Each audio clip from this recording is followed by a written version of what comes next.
दोस्तों स्वागत है इस सेशन में। आज के इस सेशन में मैं क्लास 12th मैथ्स के बहुत महत्वपूर्ण चैप्टर इनवर्स ट्रिग्नोमेट्रिक फंक्शन से multiple choice question MCQs discuss करने जा रहा हूं, जो सीबीएसई 2024 के सारे सेट्स के क्वेश्चन पेपर से लिया गया है। बढ़ते हैं क्वेश्चन की तरफ। सबसे पहले जो मैं क्वेश्चन डिस्कस करने जा रहा हूं that is the case study based question. Case study based question में जैसा कि हम जानते हैं कि हमें कुछ बेसिक इंफॉर्मेशन दी होती है, पैराग्राफ दिया होता है और उसी पैराग्राफ के आधार पर हमें क्वेश्चंस को रिस्पॉन्ड करना होता है। सबसे पहले समझते हैं what the paragraph is. If a function f x to y is defined as f x equal to y is 1 1 and on to, then we can define the unique function gy to x, gy is equal to x or y is equal to fx, then function g is called the inverse of function। ये जो content है ये inverse function की जो basic concept है, जो basic fundamental है, ये वही आपको यहां पर बताया गया है एज इट इज। आगे जो इंफॉर्मेशन दी है that is the domain of sine function is capital R और sine function is defined from R to R, मतलब एक्स एक्सिस पर it can take the values from minus infinity to plus infinity और y axis पर भी ये minus infinity से plus infinity के बीच में आपको दिया है, जिसको हम कोडोमेन भी कहते हैं। This is my codomain. This function is neither 1 1 nor onto. ये बड़ा इंटरेस्टिंग इंफॉर्मेशन है यहां पर कि इनवर्स फंक्शन में तो हमें बताया है कि इनवर्स आपको तब मिलेगा जब वो 1 1 और ऑन टू होगा, जबकि जो साइन फंक्शन आपको यहां पर बताया है दैट इज ना ही 1 1 है और ना ही ऑन टू है, और इसका ग्राफ हमें यहां पर बताया है। सो हम जानते हैं ये साइन फंक्शन का बहुत ही फंडामेंटल ग्राफ है, हम सभी इससे फेमिलियर हैं। और 0 पाई बाई टू पे उसकी वैल्यू 1 दी है, पाई पे इट इज 0 और साइन 3 पाई/2 पे -1। उसी तरह से नेगेटिव साइड पे जाएं तो -पाई/2 पर it is going to be -1, minus pi पे 0 एंड इस तरह से हमें यहां पर बेसिक इंफॉर्मेशन साइन फंक्शन के ग्राफ के बारे में दिया गया है। इसको हम क्वाड्रेंट के टर्म्स में भी लिख सकते हैं।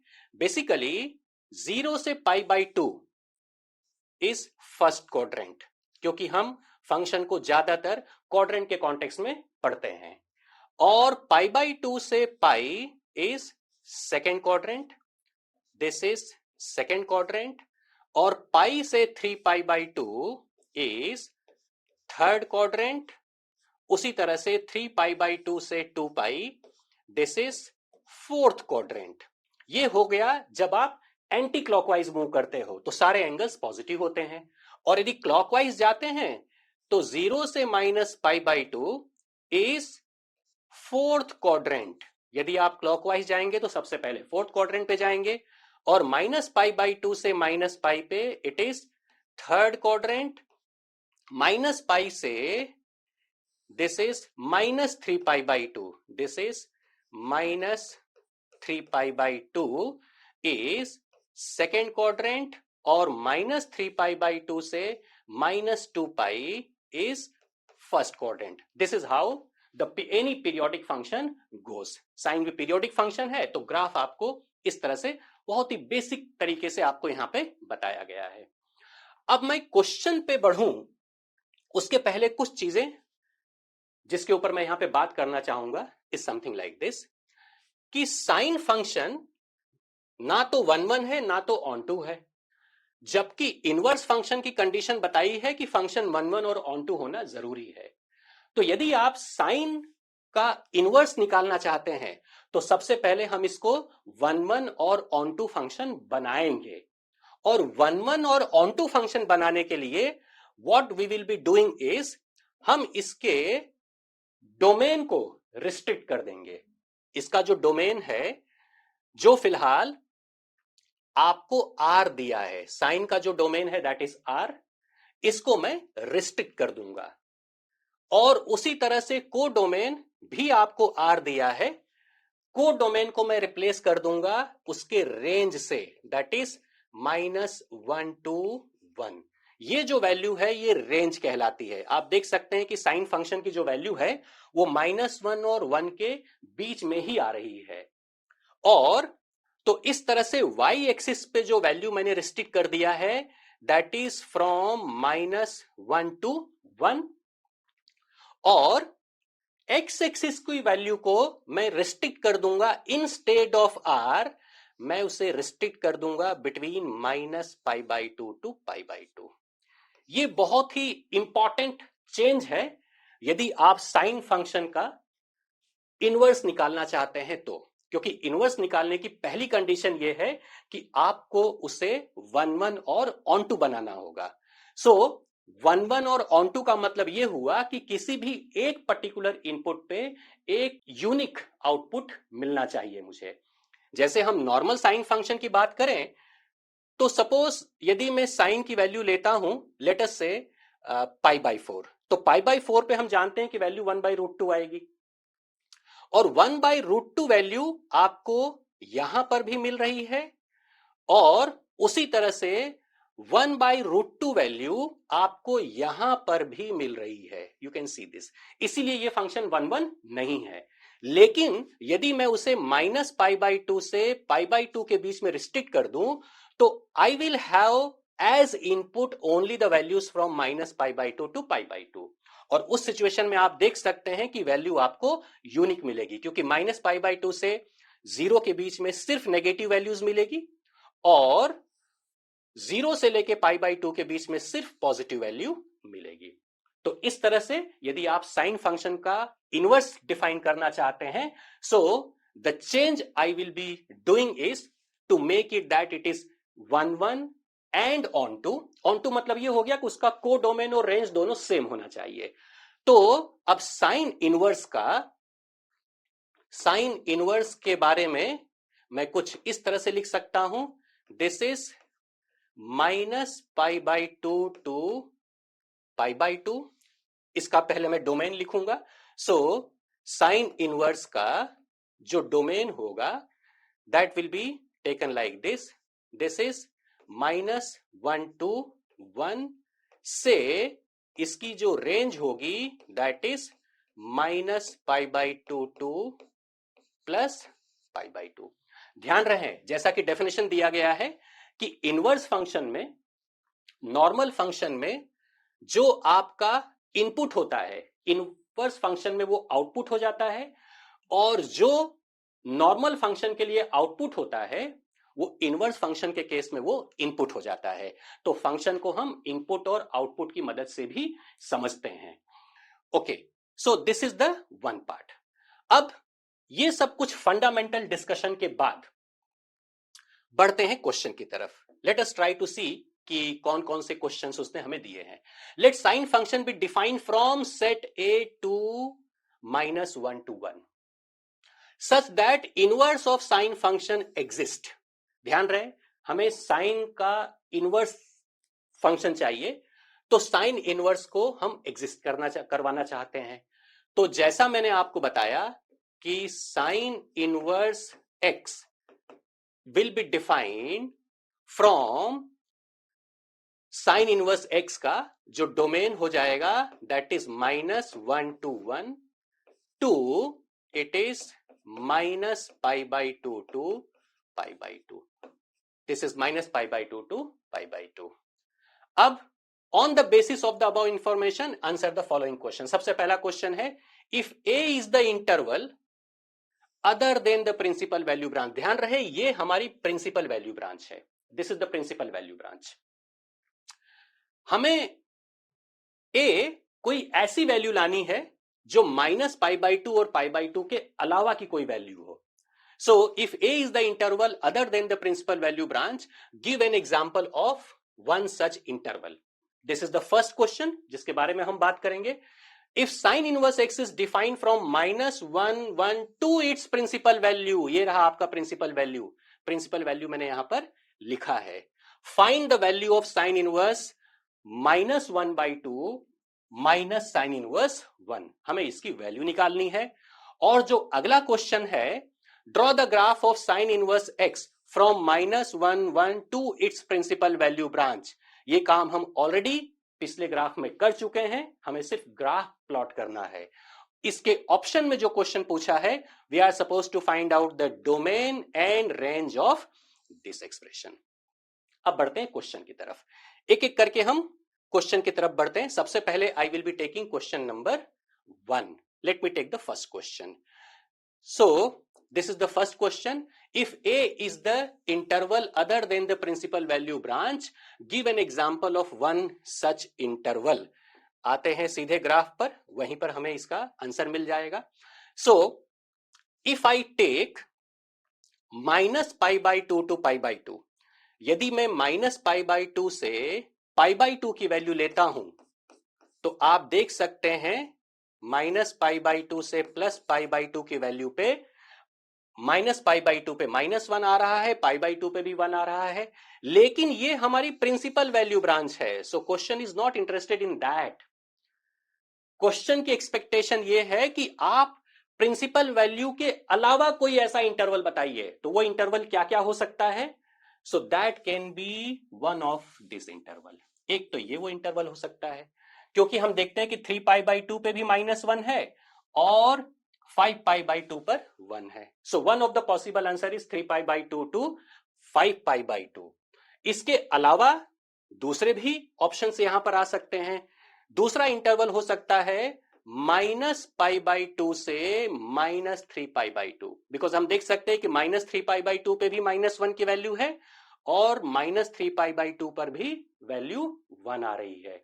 सो इसके कुछ पॉसिबल आंसर्स में दो पॉसिबल आंसर जो हमें इस ग्राफ पर दिए गए हैं, that will be either -5 pi by 2 to -3 pi by 2 और इट इज 3 पाई बाई 2 से 5 पाई बाई 2। यदि आप इस ग्राफ को आगे एक्सटेंड करेंगे तो और भी इंटरवल्स लिखे जा सकते हैं। So one of the possible answer for this question is, let me write, this is the पहला आंसर हो सकता है -5 pi by 2 to -3 pi by 2। This is one of the possible answer of A, और it is 3 pi by 2 to 5 pi by 2. This could be the other possible answer. बढ़ते हैं अगले question पर। The next question, sin inverse is defined from -1 to its principal value. So this is sin inverse x. sin inverse x को आपने define किया है from -1 to 1 to it is -pi by 2 to pi by 2। ध्यान रहे ये principal value branch है।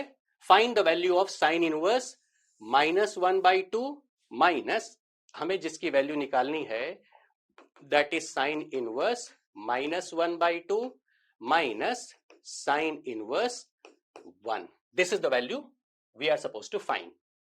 अब sine inverse -1 by 2 की जो वैल्यू होगी वो -पाई बाई 2 से पाई बाई 2 के बीच की ही होगी।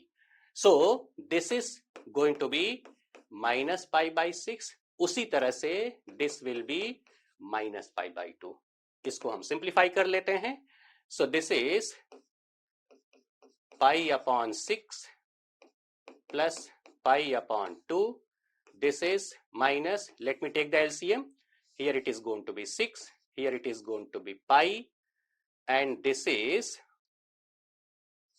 3 pi, which can be taken as -4 pi upon 6 या फिर -2 pi upon 3. So this is going to be the answer of this question. ये इस क्वेश्चन का आंसर हुआ। बढ़ते हैं अगले क्वेश्चन पर। The next question is, draw the graph of sin inverse x from -1 to its principal value branch. इसका जो ग्राफ है वो हमें जो क्वेश्चन में ग्राफ दिया है इसी की मदद से मैं इसको प्लॉट करूंगा। Only the difference will be, ये जो आप y एक्सिस यहां पर देख रहे हैं, y axis only we are suppose to plot this much part, सिर्फ इतना पार्ट हमें प्लॉट करना है। लेकिन x एक्सिस की जगह पर y एक्सिस आ जाएगा और y एक्सिस की जगह पर x एक्सिस आ जाएगा। So what we are suppose to do is, इस ग्राफ को खाली मुझे इस तरह से वर्टिकल बनाना है। So that is what the graph will look like, हम y एक्सिस बनाएंगे, y एक्सिस पर एंगल आएगा -π/2 से π/2, और x एक्सिस पर it is -1 to 1. So let's do that. The graph will be something like this. It is this one. Free hand graph बनाना maths में काफी इंपॉर्टेंट स्किल होती है. सो दिस इज हियर, ये एक्स एक्सिस है, so here I will be taking -1, और this side I will be taking +1, और यहां पर I will take -π/2, and here I will take it is +π/2.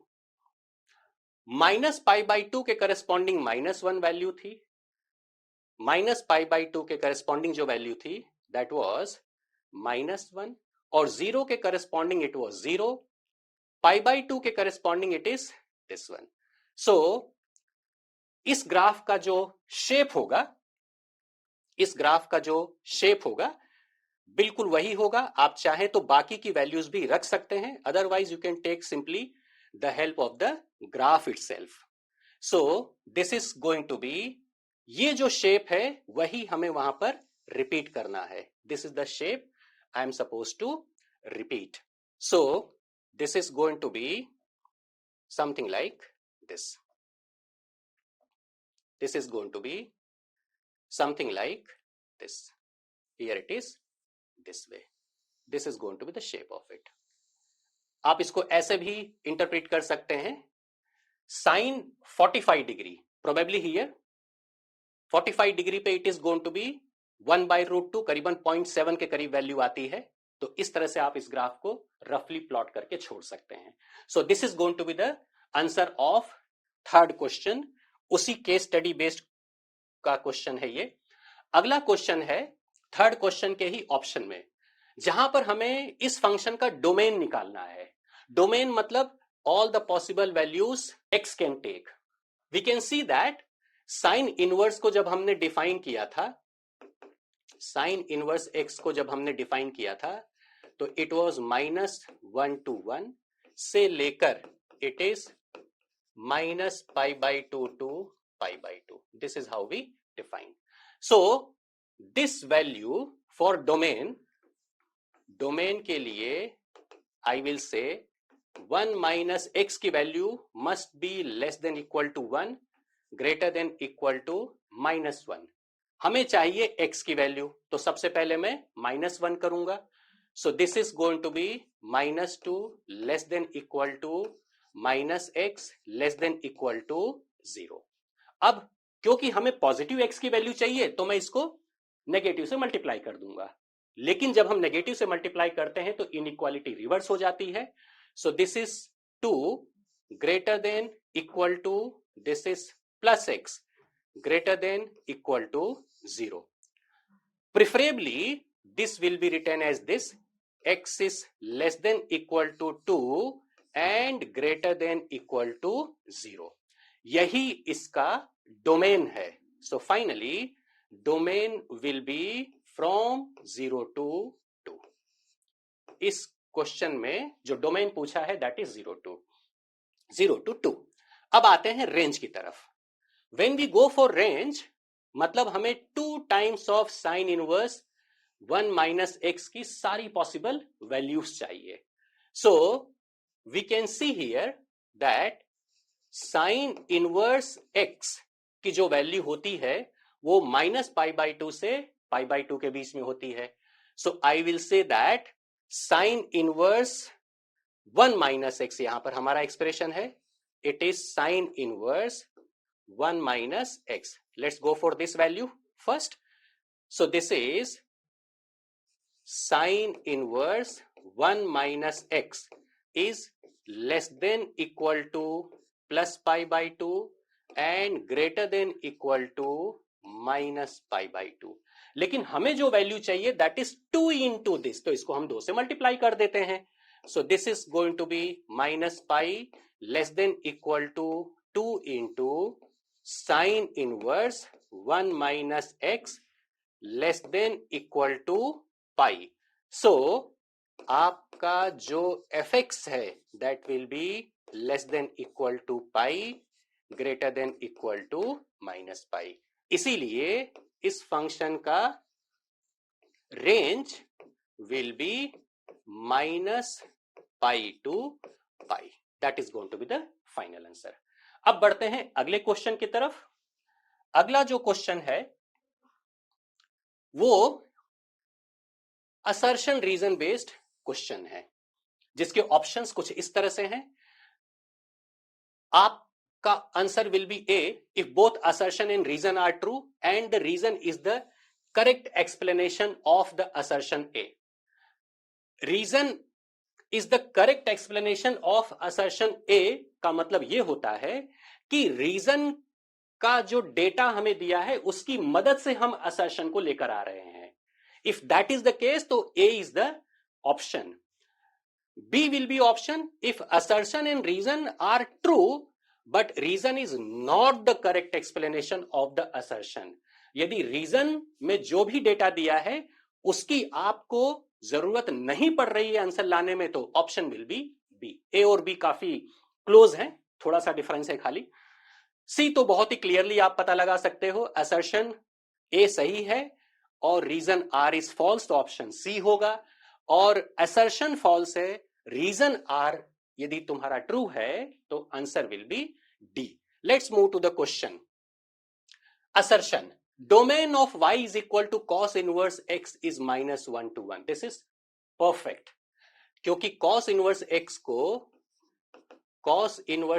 को हम इस तरह से लिखते हैं -1 to 1 to 0 to पाई। ये बिल्कुल वही लॉजिक है, वही कॉन्सेप्ट है जो अभी अभी मैंने साइन इनवर्स के लिए डिस्कस किया। It is -1 1 to 0 to pi. So the domain is -1 to 1, तो इसलिए assertion is true. Assertion is true. The range of the principal value branch is 0 to pi से pi by 2 को exclude कर दिया है, which is incorrect. आप देख सकते हैं कि range is 0 to pi, यहां पर जो डेटा दिया है उसमें pi by 2 को exclude किया गया है, so reason is incorrect. और if that is the case, तो यहां पर जो आप आंसर मार्क करेंगे, assertion is true but reason is false, so answer will be C. So C will be the correct answer for question number 2, reason assertion based. अगला question is this, assertion है secant inverse 2 upon root 3 is equal to pi by 6, reason is cos of pi by 6 is equal to 3 by 2. यहां पर secant inverse 2 by root 3 is pi by 6, ये सही है। इसको लाने के लिए मैं रीजन का इस्तेमाल कर रहा हूं। See what I am going to do here.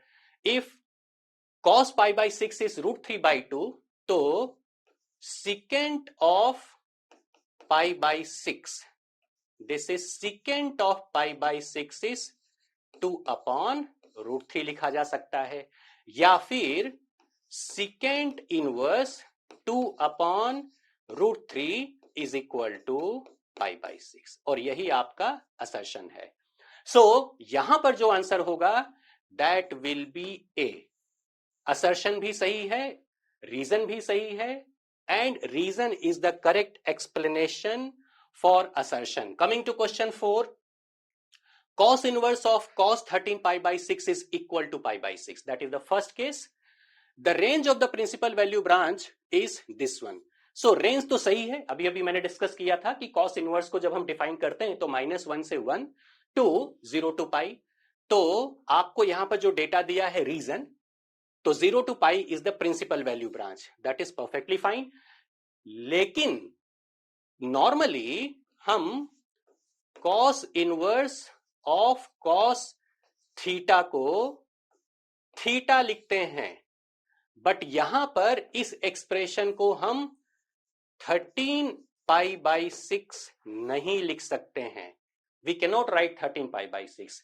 Reason, because this does not belong to the interval 0 to pi, which is principal value branch.